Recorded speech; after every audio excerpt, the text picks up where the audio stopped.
तो मोरलेस उसी तरह की बातें हैं। पाकिस्तान के क्रिकेट फैंस के लिए वो कह रहे हैं जी बहुत ही फीलिंग आ रही है, बहुत ही बुरी फीलिंग आ रही है। और बात भी ठीक है कहीं न कहीं। इनकी अब बेचारों का क्या कसूर है पाकिस्तान क्रिकेट फैन का। और उन्होंने पाकिस्तान की पास की टीम्स की खिलाड़ियों की तारीफ भी की, बड़ी अच्छी थी, शानदार थी, ऐसा था, वैसा था। आखिर होगा कौन कप्तान? कप्तान जो भी हो भाई, अश्विन ने एक बात कर दी और अश्विन ने कप्तानों के बारे में ही ये बात की है। उसने कहा कि हमारे ज़माने में जब हम डोमेस्टिक खेल रहे थे तो हमें बताया गया था कि बेटा कप्तान जो भी कहे आपने उसकी सुननी ही सुननी है। कप्तान कहे कि यार ये खाइए, इसके अंदर छलांग मार दो तो आपने छलांग मार देनी है। इस के लिए जब जिनकी खुद की इज्जत नहीं होती वो दूसरों की इज्जत क्या करना जानेंगे। सो यही बात अश्विन की है कि उसकी खुद की इज्जत है ना, तो किसी पे तनकीद भी कर रहा है तो इतनी इज्जत से कर रहा है कि वो तनकीद आपको ऐसी लग रही है कि वो असर दे रही है।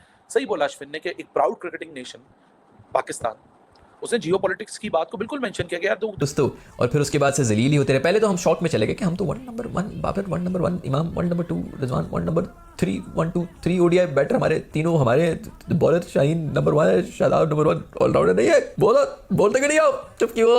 उसके बाद जो इंडिया में हमारे साथ हुआ, जिस तरह हमें लिटा लिटा के उल्टा करके एक बट चीक पर थप्पड़ मारता था, दूसरे बट चीक के ऊपर बेल्ट से। जब पाकिस्तान क्रिकेट की बात करते हैं ना तो हम वसीम की बात करते हैं, हम शाहिद अफरीदी की बात करते हैं, हम मियादाद की बात करते हैं, मिंजी की बात करते हैं। आज जो आपको क्रिकेटर्स दिखते हैं उनमें क्वालिटी नहीं है। बिल्कुल सही बोला अश्विन ने कि जब इतना सब कुछ म्यूजिकल चेयर चल रहा होता है तो फिर आप अपनी मुल्क की क्रिकेट का छोड़ के सिर्फ अपने सर्वाइवल का सोचते हो ना कि एक दूसरे के लिए जान देने वाला होना चाहिए खिलाड़ियों को। अश्विन ने कहा तो हमारे थे, ये शाहीन अफरीदी थे ना जो रेड लाइन बना के बैठे थे बाबर आजम को कि मेरी रेड लाइन है, कोई नहीं, कोई इसको कुछ कहेगा तो सोचना भी ना। ये खड़े हुए थे शाहीन अफरीदी। कभी किसी दुनिया में क्रिकेट में ऐसा नहीं हुआ कि एक टीम का खिलाड़ी खड़ा हो जाए कि मेरे कप्तान के बारे में किसी ने कुछ नहीं गलत कहना, ना उसको हटाने, बात भी नहीं करनी, सोचना भी नहीं है।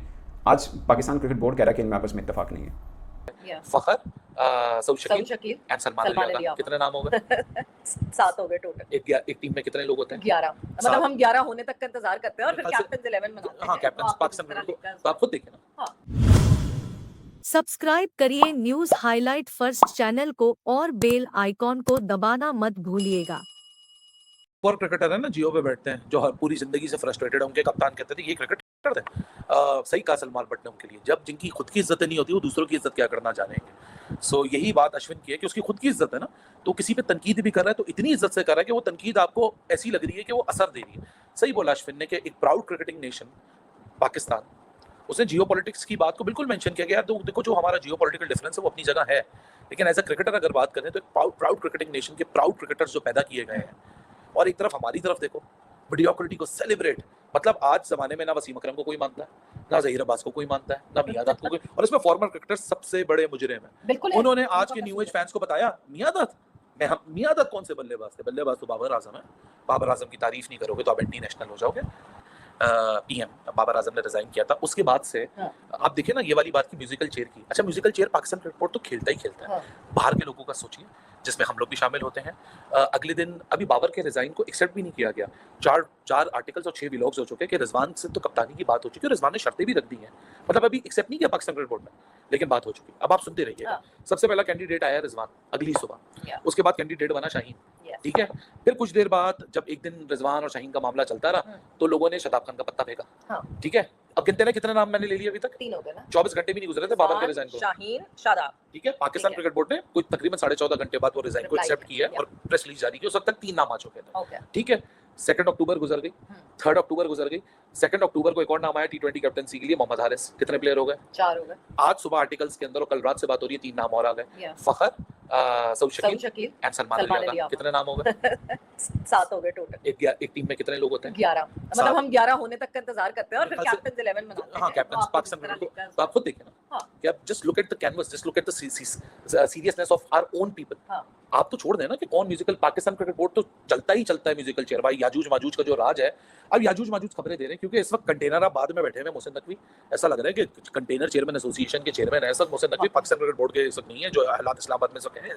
एजो का खेल हुआ करता था ना, कहानियां होती थी, रूरल एरियाज में भी होता है, लेकिन पहले शहरों में भी होता था। तो कठपुतलियों का खेल होता था, कठपुतलियों के वो ड्रामे टैबलॉइड्स होते थे, तो कठपुतलियों वाला खेल इस वक्त पाकिस्तान क्रिकेट बोर्ड में चल रहा है। तो बाहर बैठा हुआ बंदा वो यही बोलेगा यार कैसे पागल लोग हैं कि जिन्होंने वसीम पैदा किया, मियादाद पैदा किया। रिजवान कप्तान बनेगा कि वो हारिस बनेगा कप्तान? को फखर की भी खबरें आ रही हैं कि वो बनेगा कप्तान। आखिर होगा कौन कप्तान? कप्तान जो भी हो भाई, अश्विन ने एक बात कर दी और अश्विन ने कप्तानों के बारे में ही ये बात की है। उसने कहा कि हमारे ज़माने में जब हम डोमेस्टिक खेल रहे थे तो हमें बताया गया था कि बेटा कप्तान जो भी कहे आपने उसकी सुननी ही सुननी है। कप्तान कहे कि यार ये खाइए, इसके अंदर छलांग मार दो तो आपने छलांग मार देनी है। इसके अलावा कोई गुजारा ही नहीं है किसी भी टीम के अंदर। और मैं पूरी तरह से एग्री करता हूँ कि अगर टीमें कहीं नाकाम होती हैं तो वो इसलिए होती हैं जब वो एक यूनिट बन के नहीं खेल रही थी और एक यूनिट बन के तभी खेलती हैं जब कप्तान की सुन रहे हो। तो यहाँ पर तो कप्तान की किसी ने सुननी ही नहीं है। हमारे में उसने इसके बारे में क्यों जिक्र किया कि बाबर को चेंज कर दिया, शाहीन को चेंज कर दिया, अब ये अनस्टेबिलिटी है, कभी कोई एक कप्तान है कभी कोई दूसरा कप्तान है, तो प्लेयर्स भी किसको इज्जत दें? वैसे भी हम किसी को तो इज्जत देते नहीं है, हमारी तो ये खसलत के अंदर है। तो ऊपर से अगर कप्तान भी आपका पक्का ना हो और पक्की नौकरी वाला ना हो तो कौन किसी को क्या सीरियसली लेगा? उस बेचारे ने ये भी कहा कि बाबर मासूम जो है वो अच्छा बेटर है, लेकिन कप्तानी के गंद में जो है फंस गया। दूसरा उसने ये भी कहा कि स्पिन डिपार्टमेंट में काफ़ी कमजोरियां हैं पाकिस्तान के अंदर, लेकिन बाकी जो है जो भी है इनका हाल देख के तरस आ रहा है भाई। तरस तो यार मैं कहता हूँ पता नहीं अब तरस क्या गुस्सा, पहले तरसाना शुरू हुआ। पहले तो डिनाइल में थे हम, दुनिया की वर्ल्ड नंबर 1 ODI टीम थी और इंडिया गए थे वर्ल्ड कप से पहले।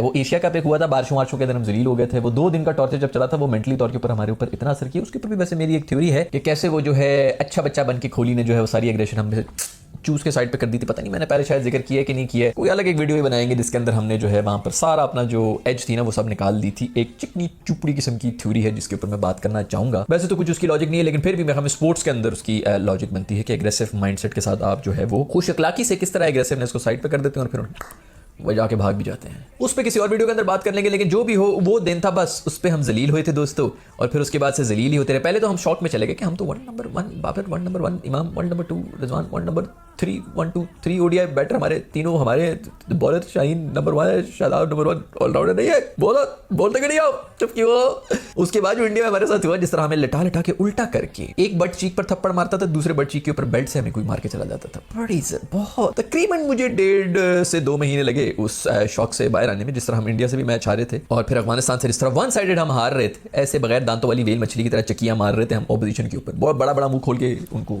चक डालते थे और वो बीच में से जो है फिसल के निकल जाते, हंस रहे होते थे। हम उनको चक्कियां डाल रहे होते तो वो आगे से हंस रहे होते थे कि ये क्या कर रहे हैं। अजीब सी कोई हमारी हालत हुई। तो पहले तो हम डिनाइल में थे, तकरीबन 1.5 से 2 महीने मुझे लगे उस डिनाइल से निकलने के लिए। उसके बाद फिर मुझे तप चढ़ना शुरू हुई कि यार ये क्या बकवास है। उसके बाद जो बिल्कुल जो last nail in the coffin था ना वो भी ये T20I का वर्ल्ड कप था, जिसके अंदर हमने जो है USA से भी हार के अपना मुंह काला करा दिया। लेकिन भूल जाओ सब बेइज्जती जो है ना, बेइज्जती और सर्दी सिर्फ महसूस करने से ही लगती है। अगर आप महसूस करना छोड़ दो तो आपको नहीं लगेगी।